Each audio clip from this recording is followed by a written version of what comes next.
I married my sister's ex-fiancé behind her back, and now I'm pregnant. I can't sleep anymore. I can't eat. I can't even look at myself in the mirror without wanting to smash it into 1,000 sharp, unforgiving pieces. Because I did the unforgivable. I married my sister's ex-fiancé. And now I'm carrying his child. This isn't something you just get over. This isn't something you bury under a few lies and hope it rots quietly.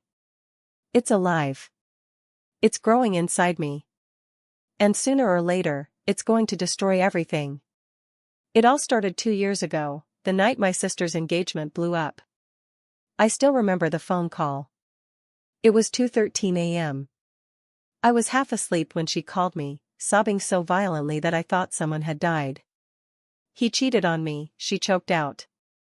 He fucking cheated, I knew it. She wouldn't even say his name.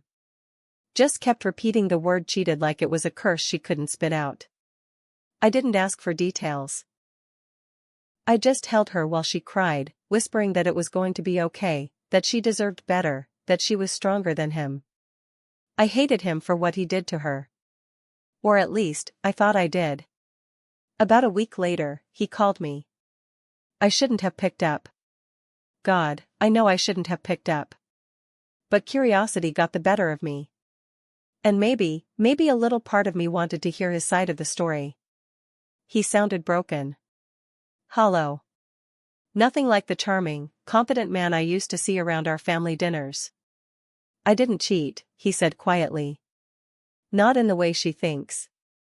I asked him what he meant, but he just sighed, like the words were too heavy to say out loud. We were already over, he said. Long before she caught me texting someone. I was trying to find a way out without hurting her. 1,000 questions burned on my tongue. I didn't ask any of them. Instead, I met him for coffee the next day. 1 coffee turned into 2. 2 coffees turned into late-night talks. Late-night talks turned into midnight drives. We didn't plan it. We didn't even kiss for months. It was just this slow, poisonous drift. Every time he opened up, he made himself smaller, more vulnerable. And I made the mistake of letting my guard down. I let myself think, maybe he's not the villain. Maybe, and this was the most dangerous thought of all, maybe he was meant for me all along. I hated myself for feeling it. But I couldn't stop. The night it happened, we were sitting in his car outside my apartment. It was raining. Cliché, right? Like a fucking movie. We were talking about how lonely he felt. How guilty. He turned to me, and there was something broken in his eyes. I wish I'd met you first, he whispered. I should have run. I should have laughed it off, pretended I didn't hear him. Instead, I kissed him. It wasn't sweet. It wasn't tender. It was desperate and angry and wrong in 100 different ways. And it changed everything. We kept it a secret. Of course we did. There was no world where we could explain this and not look like monsters. 6 months later, he proposed. No big speech. No ring. Just him on one knee in my tiny living room, saying, "Let's stop pretending." We eloped 3 weeks after that. No family. No friends. Just a courthouse, a witness we didn't know, and a heavy pit in my stomach. We told ourselves we'd tell my sister eventually. After she healed. After she moved on. After it wasn't too soon. But somehow, it was always too soon. And then, irony of all ironies, she met someone new. A good guy. Sweet. Stable. The kind of man you build a life with. I should have been happy for her. Instead, I felt this sick, selfish relief. Maybe now she'll be okay, I told myself. Maybe now we can tell her the truth. But we didn't. We waited. And waited. And waited. Until last month, when she called me, screaming with excitement. "I'm getting married," she shouted. "And I want you to be my maid of honor." I almost dropped the phone. Now the clock is ticking. I'm 3 months pregnant. The bump isn't obvious yet, but it will be soon. Every day, I stare at myself in the mirror and wonder how long I have before someone figures it out. He keeps telling me we should wait until after her wedding. Don't ruin her big day, he says. It would be cruel. Cruel. As if what we've done isn't already the cruelest thing imaginable. I wake up some nights convinced that today's the day I have to tell her. Other nights, I dream about running away, just packing a bag, disappearing, leaving everything behind. But the baby is real. Our marriage is real. There's no undoing it. The other night, I dreamt that I was standing at her wedding. She was glowing, beautiful, laughing at something her new husband whispered in her ear. I was standing behind her, clutching the bouquet. The flowers wilted in my hands. Blood dripped from them, pooling at my feet. When she turned around to smile at me, her face melted into horror. "You killed me," she whispered. And I woke up screaming. I don't know how to fix this. I don't know if it can be fixed. All I know is that the secret is rotting inside me, growing bigger by the day, just like the life inside me. I married my sister's ex-fiancé. And now I'm pregnant. Soon, the truth will come out. And when it does, I don't think there'll be anything left of me. Or her. Or us. The wedding is in 6 days. 6 days until everything crashes down around me. I tried to tell him last night, told him we should confess. We should be honest.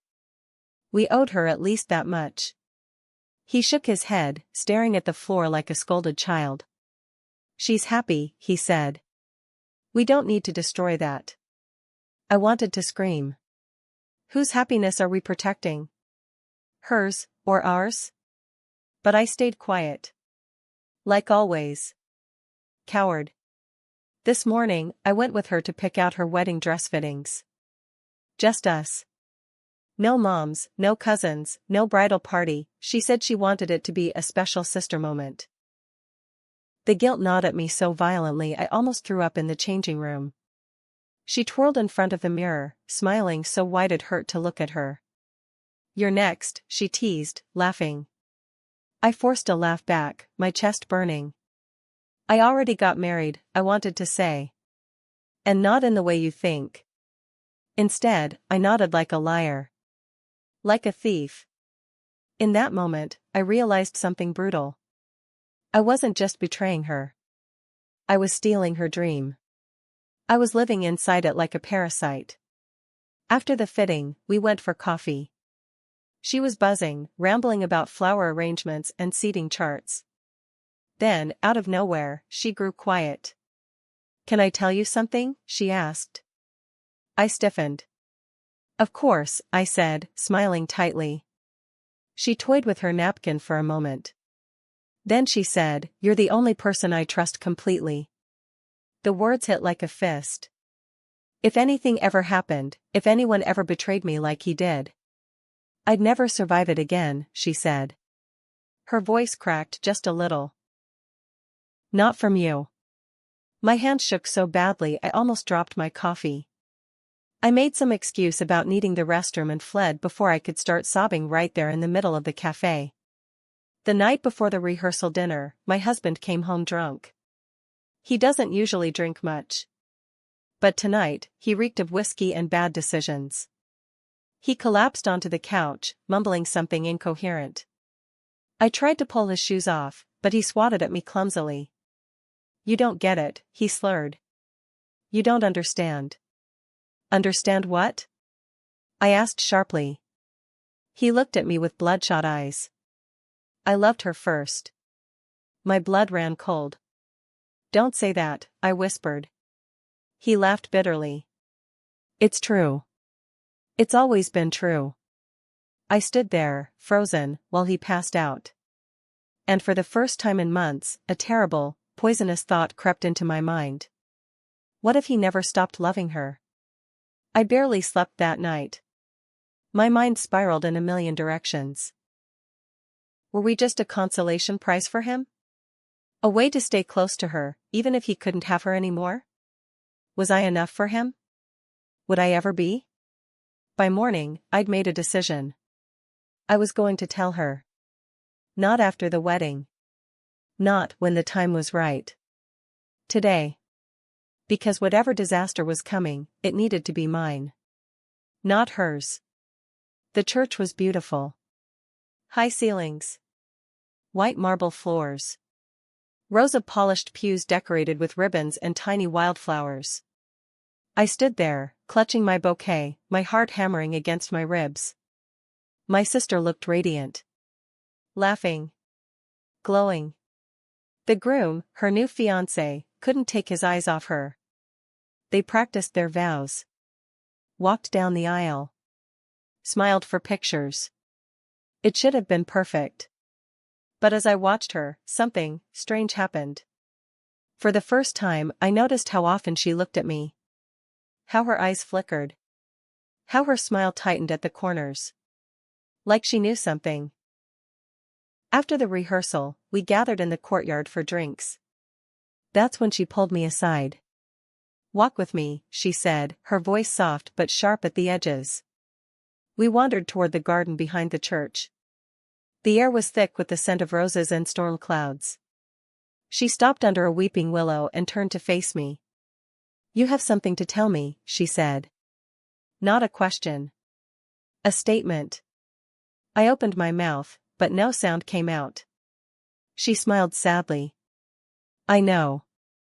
The world tilted. "I know about you and him," she said. Her voice didn't even tremble. Tears burned my eyes. "How?" I croaked. She shrugged. "I'm not stupid. I saw the way he looked at you. The way you looked at him."